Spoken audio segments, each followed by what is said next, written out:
How to enable battery saver on Android power saving mode. So hello guys, in this quick tutorial video I will tell you how you guys can do that.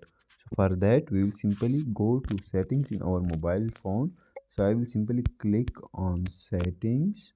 Once we click on settings, here you guys will see a lot of options: Wi-Fi, mobile network, Bluetooth connection sharing and other things. But I will simply scroll and I will click on battery.